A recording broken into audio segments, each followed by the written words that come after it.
For many, many years, people have spent so much time and money hiding those so-called pesky gray hairs for fear of feeling older, unattractive, and invisible. So when viewer Sandy wrote in asking us to do a segment on growing out gray hair, we were all in. And we wanted to take it one step further. We wanted to have a conversation with real women about their journeys to embracing their gray hair. So joining me today are Karen Phillips, Darlene Dues, and of course our very own Bahar, whose journey we've been following right from the start. Hello, everyone. Karen, I'm going to start with you. You were on a path to being healthy, and you wanted to redefine your life when you started the process of letting your gray hair grow out. Tell us a bit about that. That's right, Tracy. I had about 5 years ago just gotten to a really low point in my journey and was at a really low point in my body, mind, and spirit.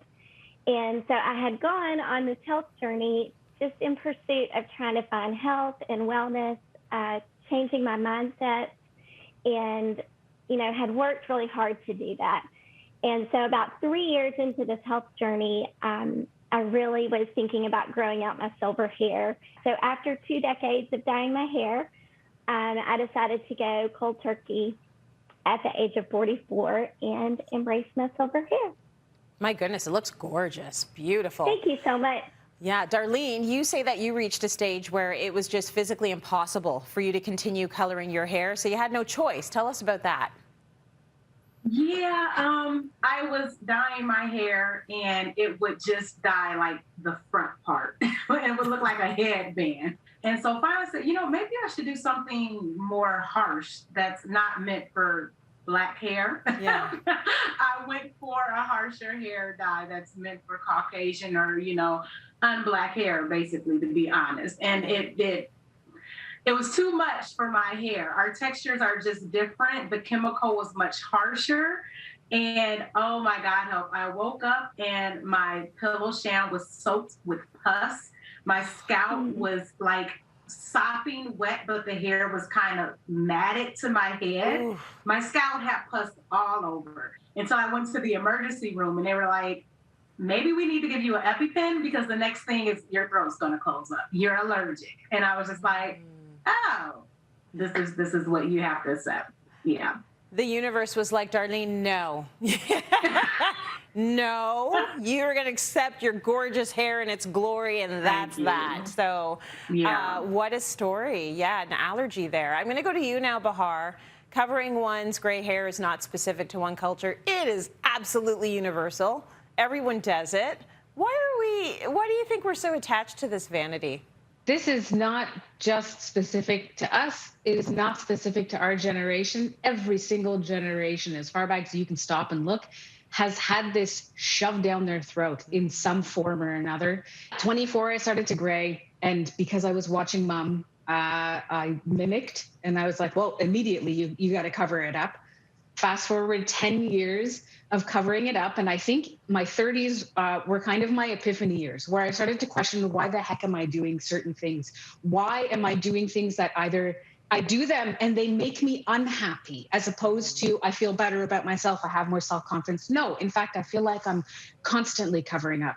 So I bleached out the gray streak expensively at a salon, by the way, because this was the area where they were really potent. So I bleached it out. My hair was dead. It fell out basically. But that began the whole, okay, are you going to do this? Or are you just going to let everything grow out? Because I also realized I was fighting my dad's natural hair texture. My dad had a full head of white hair for as long as I can remember growing up. That was just a reality. And I got my dad's hair. I got the super curly, and as it turns out, gray hair. So now a year and a half of just stopping coloring, my hair's a lot healthier. It's a lot grayer, but it is a lot healthier than it used to be. So one good thing to come out of the pandemic.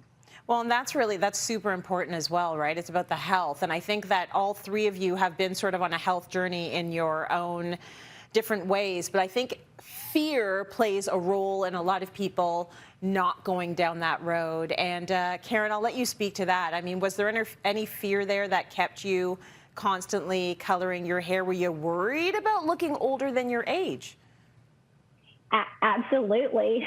That's kind of just the cultural narrative, right? That we've always been taught. And so, like Bahar, at some point, you just kind of start questioning things and why you're doing things. And so for me, that was when I started to really realize that I was dyeing my hair for unhealthy reasons, rooted in fear and shame. It wasn't like something I enjoy or self-expression or anything like that. It was just because I didn't want to look old. I didn't want to let myself go.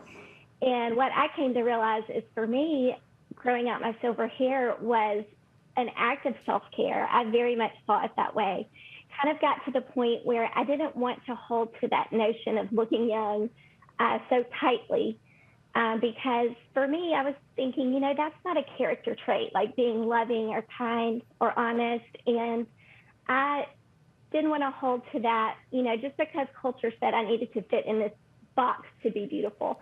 And then whatever people think about my hair is their business. It's not mine. So I actually feel more me than I ever have, and I feel very empowered by this decision. Do you think society is a little bit more open to women having their natural hair color?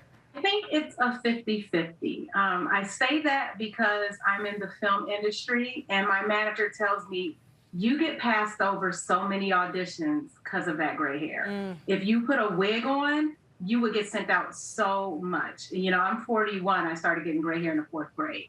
And so I have these 2 different headshots, one with gray hair, one with black hair. As a society, it's acceptable. But as in film and television, and as you know, because you're a daytime host, people judge you so harshly on hair. It's amazing how you can be discriminated against just in public shopping with this gray hair, because people do automatically assume that you're much older than what you are. And then they assume that you don't have any common sense or that you're not worth it because they think you're older. So there's an ageism and a hairism. It's crazy. I never knew you could be discriminated because of your hair. So it goes kind of both ways, Thank God for the millennials, because they are all the way woke and they are with any and everything and they accept it all. So there's a good thing there. But in the working world, there's still an issue. Thank you all so much for joining us. What an